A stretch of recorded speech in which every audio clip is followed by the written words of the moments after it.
I want to ask a very simple but perplexing question. We learn with the 13 principles of faith, principle number 3. It says, God is eino guf v'lo yasigehu masige haguf. God is not physical, and he is not affected by anything physical. If he is not affected by anything physical, therefore, he was not changed by the creation of the world. We say this every morning, Shachris. We quote the Yalkut. We say, Atahu mishe nivra ha'olam, Atahu ad shelo nivra ha'olam. If he didn't change as a result of creating the world, and God was the only thing that existed before the creation, therefore, God is everywhere. So, this is one of the 13 principles of the faith. Someone who does not believe that God is everywhere doesn't properly believe in Judaism. Let me ask you a simple question. When I look around this room and I see the walls, I see the chairs, I see all of you, but there's nothing that I can point my finger to in this room and say, Zeh keli v'anbehu, this is God. So what are we expected to believe when we say that God is everywhere? What does it mean? Fair question? The answer to this question is the concept of Tzimtzum. Is explained by the concept of Tzimtzum. And I would venture to suggest that if I were to summarize Nefesh HaChaim and Nefesh HaTzimtzum in one line, it's all about understanding, relating to, and appreciating the fact that God is everywhere and how, therefore, we need to interact with the world around us. Nefesh HaTzimtzum, apart from translating and commenting on Nefesh HaChaim, and also bringing a translation and commentary on all the additional writings of Rabbi Chaim Volozhin that are related in any way to Nefesh HaChaim, it also has a major section, a book in its own right, which deals with the concept of Tzimtzum. Tzimtzum was thought to be the concept which underpinned the argument between the Chassidim and Mitnagdim. There was a terrible, terrible fracture in the Jewish people just over 200 years ago. And everyone thought that the fracture was because of a fundamental dispute in the understanding of what Judaism is. And Nefesh HaTzimtzum demonstrates unequivocally, for the first time in 200 years, that the Zohar, the Arizal, the Vilna Gaon, the Balatanya, the Nefesh HaChaim, and the Leshem all 100% agreed on the substance and the concept of what Tzimtzum was about. There was tremendous misunderstanding, but they all absolutely 100% agreed with each other with the principles of Judaism. And this evening I want to explain a concept which I call the limit of understanding. And the limit of understanding is a concept which is the key to open up, number one, the Nefesh HaChaim, and number two, the concept of Tzimtzum. So I now want to get back to talk about the limit of understanding. And the concept of Tzimtzum, as explained by the Vilna Gaon, by the Nefesh HaChaim, and by the Balatanya, the same concept. The limit of understanding. What's the word for understanding in Hebrew? Bina. Hebrew is an amazing language. When you look inside any word, you've got other words which are similar. If you see a similar word, you know there's a... Bina is what? Okay, but it's normally used as the word for understanding. And within the word Bina, there is another word. Building is binyan, More closer is between, bain. So bain is inside bina. In order to understand something, we need to have bain, we need to have a between, we need to have, what's the connection? And what do Chazal say about bina? They explain that, they define bina. It's almost not a definition. They say bina is lahavin davar mitoch davar, to understand something from something else. What does that mean? That is also a job, it's like a link, or links, and construction it's all related. Okay. Each generation is a link. Okay. There are a number of associated ideas. I'm going to focus on one of them.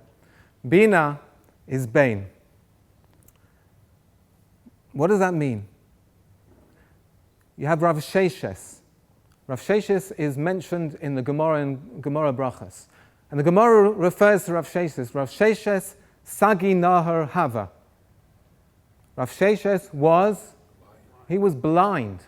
This is a very interesting expression. Sagi Nahar is used in modern Hebrew. Belashon Sagi Nahar, we say. It's normally used as an expression to mean the opposite of what we're trying to say. Sagi Nahar literally means, Sagi is much, Nahar is light. So it's normally used in a sarcastic framework way to mean the opposite of what we're intending to say. But if we really think about it, it doesn't mean the opposite at all. If I were to take a halogen light, a million candle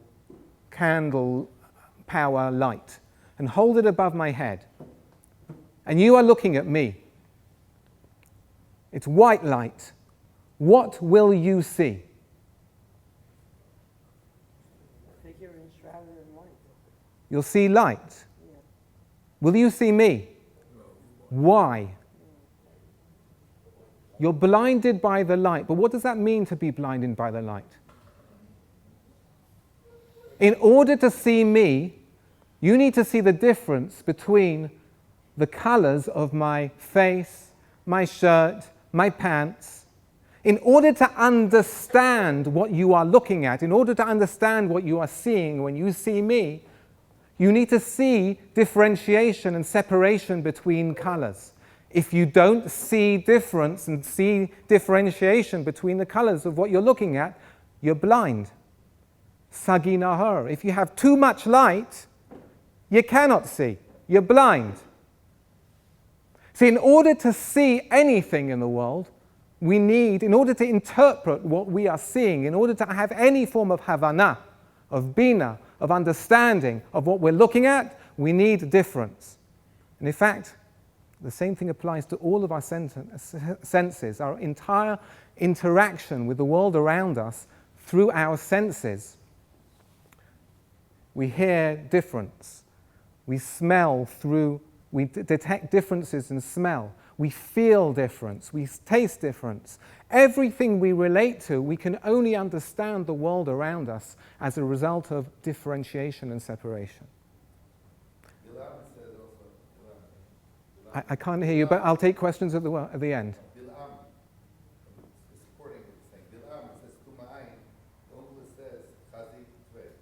Ah, Yofi.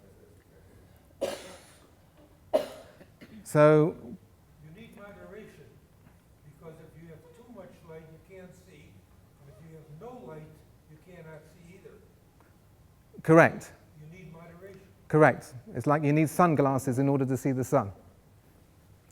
So, okay. So this idea, we need to have difference in order to understand. This idea is more profound. In order to convey a concept to somebody else, I also need this concept of differentiation. I'll give you an example. There is a table over there. That's a very simple sentence. And the key word is the word table. How do I communicate the concept of table to you? What am I saying when I say the word table to you? I'm effectively saying table and not chair and not window and not you.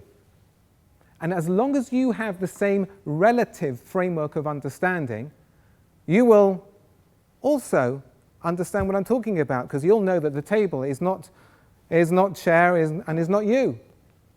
You'll know that. So in order to communicate a concept, we need to all have the same relative framework of understanding. The same thing with colors. If I want to tell you the color blue or red, I'm effectively saying blue, and not red, and not green, and not mauve, and not purple.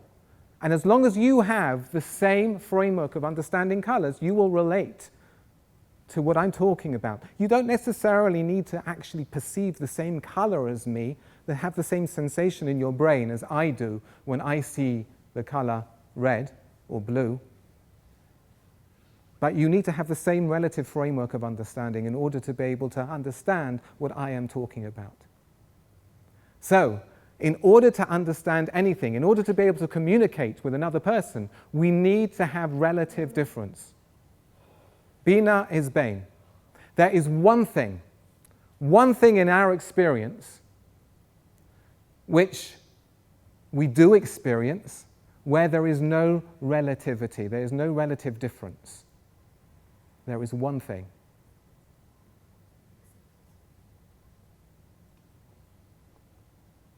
Any ideas? It's right under our noses.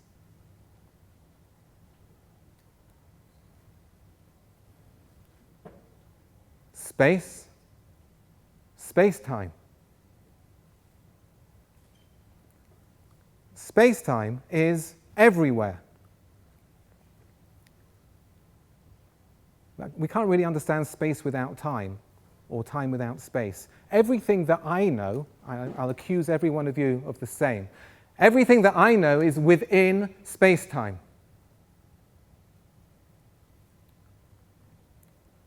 Now, therefore, I put it to you, it is impossible to define space-time. Because I have no alternative experience of anything apart from space-time, there is nothing else in terms of which that I can define space-time.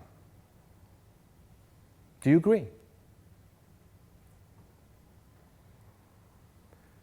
Rabbi Chaim Volozhin introduces us to the concept of Tzimtzum in his third section of Nefesh HaChaim. And he introduces a concept called makom. Makom is Tzimtzum. And he explains the source in the Torah for makom. And the source in the Torah goes like this. Am Yisrael had just sinned with the Egel HaZahav, the golden calf. And Moshe was pleading with God to attain forgiveness for the Jewish people, and he eventually gains the grace of God and forgiveness.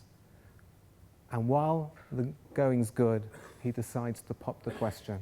And he asks a question of God. He says, Hareini na es kavodecha. Show me your honor. In other words, I don't see you, God. Please show me yourself. God responds, he says, no can do, Moshe. Ki lo yirani ha'adam v'chai.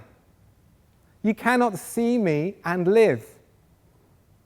Now you would have thought that would have been the end of the conversation. Okay, Moshe's physical. Even Moshe, who was he was the Navi with the most incredible perception of God of anyone in the history of in our history, he could not see God.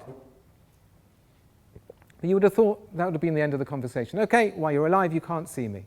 But God didn't finish then. He continued and he said something else. He said, Hine makom iti. Behold, place is with me. Makom. What is this makom? Makom is space-time. The nearest thing we can come to understand God, the nearest idea we can utilize in our experience in order to be able to relate to God in the world around us, is space-time. Chazal use this word, makom, as an analogy to God. In Bereshis Rabbah, God, hu makomo shel olam, ve'ein ha'olam makomo. He is the environment of the universe, and the world is not his environment. It's not God's environment. We said a few weeks ago at the Seder night, Baruch HaMakom Baruch Hu. And if Lo Aleinu, we've got to go and pay a Shiva visit, we'll say HaMakom Yenachem. Makom is an analogy to God that Chazal use. And what is the analogy? The analogy is valid in this one aspect, that just as Makom applies to everything within our experience, and therefore we cannot define it, we cannot understand it, we have no understanding of what Makom is, so too, the same is true about God. We cannot relate to God because He is everywhere. He's continuous throughout the entirety of the existence of everything that we relate to, and therefore there is no differentiation in our perception of God, and therefore we cannot understand God. That is the concept of Makom. Now, Rabbi Chaim Volozhin introduces this idea with a couple of expressions. He talks about mitzido and mitzidenu. He says that we have God's perspective of the world and we have our perspective of the world. On the one hand, you have God's perspective of the world is that nothing has changed as a result of the creation of the world. His perspective, mitzido. From our perspective, we do not see God. We do not interpret what we are looking at as God. Of course, we do see God because God is everywhere. But we do not interpret anything in what we see in the environment around us as being God. So mitzidenu, we do not perceive God, and mitzido, everything is just God.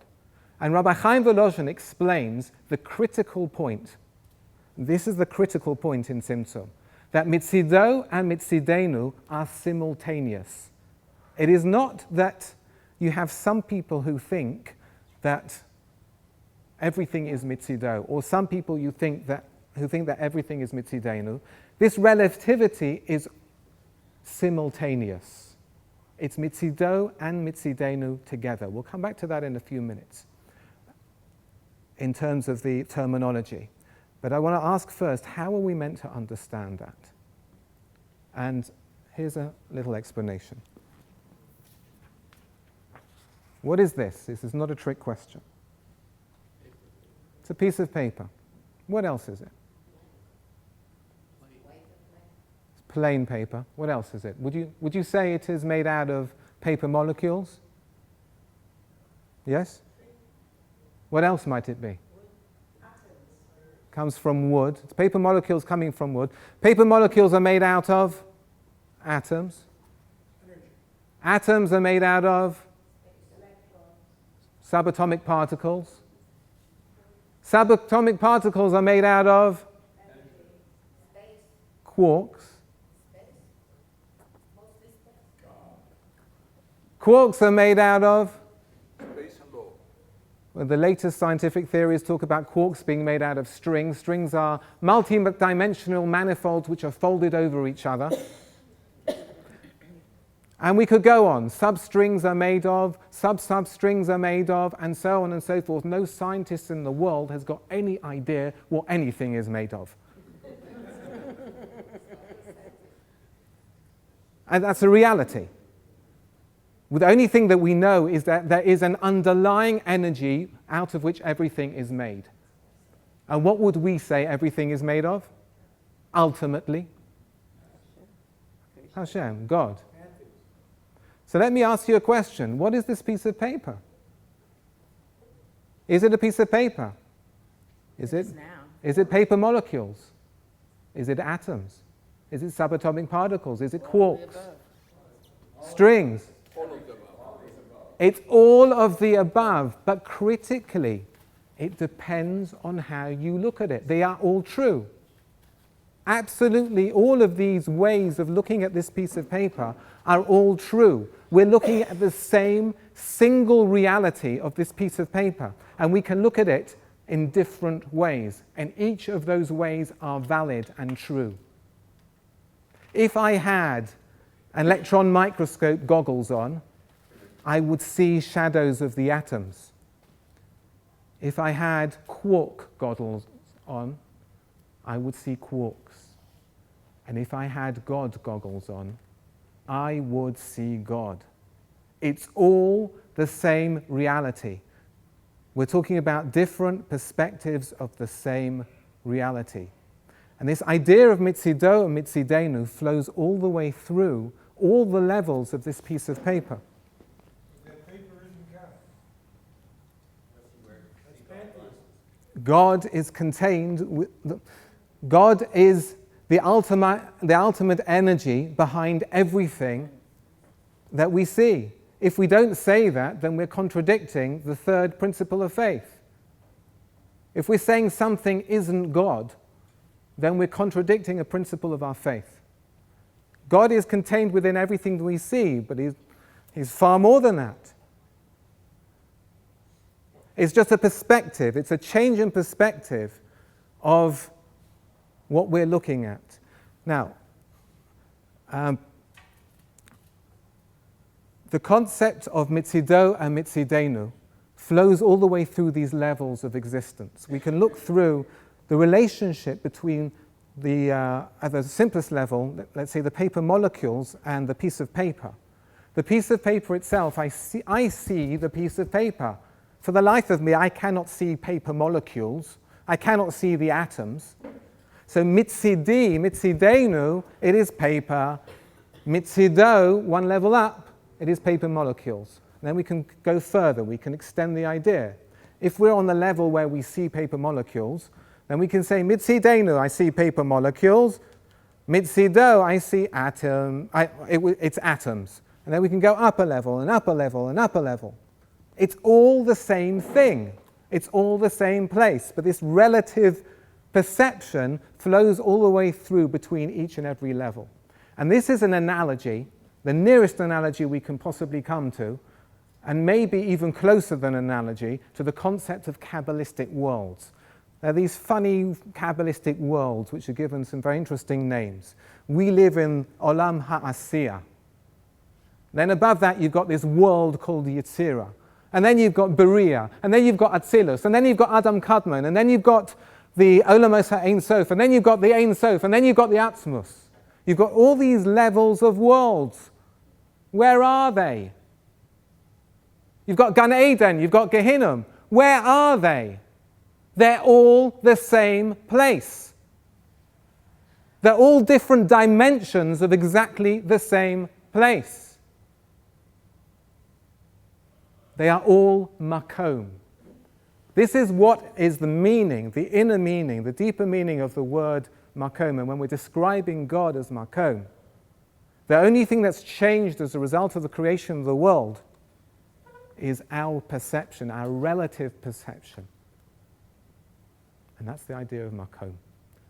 And that, in essence, is the concept of tzimtzum. This relative difference between mitzido and mitzidenu. I'm going to quote a few alternative expressions for mitzido and mitzidenu, which some of you may have seen in some of the literature that you have read. Mitzido, mitzidenu is oros and kalim. Mitzido is oros, kalim is mitzidenu. You've got yichuda ila'a, yichuda tatar. Same thing. Mitzido, yichuda ila'a, mitzidenu is yichuda tatar. Then you've got immanence and transcendence. You've got many people who talk about the immanence of God and transcendence of God. Mitzido is immanence. Mitzidenu is transcendence. From our perspective, I don't see God. God is transcendent. From his perspective, mitzido, he is immanent. Throw one more in. Mitzidenu is the same thing as the Kabbalistic concept of malchus. And everybody, the Zohar, the Arizal, the Vilna Gaon, the Nefesh HaChaim, and the Tanya, all hold that the Tzimtzum occurred solely and only within the level of Malchus. In other words, Mitzidenu, only from our perspective. that God is contracted out from the world, concealed from our perspective only. Malchus. So immanence and transcendence. It's the combination of the two. It's not, as I said, that some people think that Tzimtzum is an argument between two categories of people. That one category of persons says that God is immanent, and another category of persons says God is transcendent. That is a huge mistake. Anybody who makes such a statement about Tzimtzum, unfortunately, does not understand the topic, has been misled by the terminology used by various Kabbalists, which was really, really, truly confusing. And also, if we look into the story of Tzimtzum, it's the most fascinating story. There was a forged letter that was published in the name of the Baal HaTanya. And it explained, apparently, what the Vilna Gaon was supposed to have said about Tzimtzum. It was a forgery, it was nonsense. But it gained credibility because it was republished in a credible book called Beis Rebbe, which was important work in the Chabad community. And the Lubavitcher Rebbe used that letter as one of his primary, as a primary basis to substantiate his thesis on Tzimtzum, which he wrote in a letter in 1939. It's letter number 11 in Igros Kodesh, volume 1. He wrote a letter in 1939 delineating 4 different positions on Tzimtzum. One of them was the Vilna Gaon, a second one was the Rabbi Chaim Volozhin, and a third one was that of Chassidus. He also had a fourth one, he didn't put anyone in that category. So he's coming along and saying the Vilna Gaon held something completely different to everybody, to his students as well, he says. Unfortunately, he was hoodwinked, he was misled. It's the most unbelievable story. How could it be that Gedolei Yisrael, and of all of them, the Lubavitcher Rebbe, how could it be that he was misled completely about the concept of Tzimtzum? Tzimtzum isn't just any concept. It is the primary concept upon which all of the Kabbalah is based. We get Tzimtzum wrong, the rest of the Kabbalah is wrong. The rest of the Kabbalah of the Arizal is based on a correct understanding of Tzimtzum. What did he say about the Vilna Gaon? He said the Vilna Gaon said that God is not within this world, is not connected to the filth of this world. He's not immanent, he's transcendent. And he says about the Vilna Gaon that the Vilna Gaon held that God is not within this world at all. And in contrast, he presents the position of the Chassidim, that, well, the Chassidim say that God is immanent. So he was expressing the difference between transcendence and immanence. Now, I have to tell you, in all honesty, it's not clear from the other writings of the Lubavitcher Rebbe what his actual position was, because it appears that from his other writings that he did present a concept of combined understanding of Mitzido and Mitzidenu. But from this letter that he wrote in 1939, it comes across very strongly that he missed the point, and he was misled entirely by this letter, this forgery that was written in the name of the Baal HaTanya. And it's an unbelievable story, and he wasn't the only one. He certainly wasn't the only one. There were many, many who were led astray by this ultimate act of Lashon Hara, this publication of this letter. Was it in the name of the Vilna Gaon or in the Baal HaTanya? Pardon me? It was written in the name of the Baal HaTanya or the Vilna Gaon? It was written, this letter was written in the name of the Baal HaTanya, and it was describing his interaction or lack of interaction with the Vilna Gaon, and also describing the rumor, he uses the expression, the rumor that he heard about the Vilna Gaon's position on Tzimtzum. So, it's a fascinating story, and that's the, but in essence, that's the idea of Tzimtzum. Tzimtzum is the combination of Mitzido and Mitzidenu. It's the combination of immanence and transcendence. And we must not be misled by anyone who suggests that the major protagonists in the argument held either immanence or transcendence. That's the wrong path. Hashem created Sfirot in order to have some way of gestaltung of Hashem's energy to be able to reach a place of tata. It doesn't mean that it's not like the end of the rainbow, God's there. Sfirot, by definition, are separation. It's the same word. Sephirah is separate. And the idea of din, for example, Elokim, din is between two different things. You can't have an adjudication unless it's between two different parties. The whole concept of separation and din only applies to mitzidenu, and sfirot only applies to mitzidenu. And you have a concept in Kabbalah, you have the partzuf view, you have the sefirot view. Partzuf view is mitzido, sefirot view is mitzidenu. They are both applicable simultaneously. And without that simultaneous approach to looking at reality, we cannot understand the basics of the Arizal Kabbalah, which is the interaction between partzuf and sefirot. Which is like the Magen David. Which may be like the Magen David. Okay. Thank you very, very much. Thank you all for coming and thank you for listening.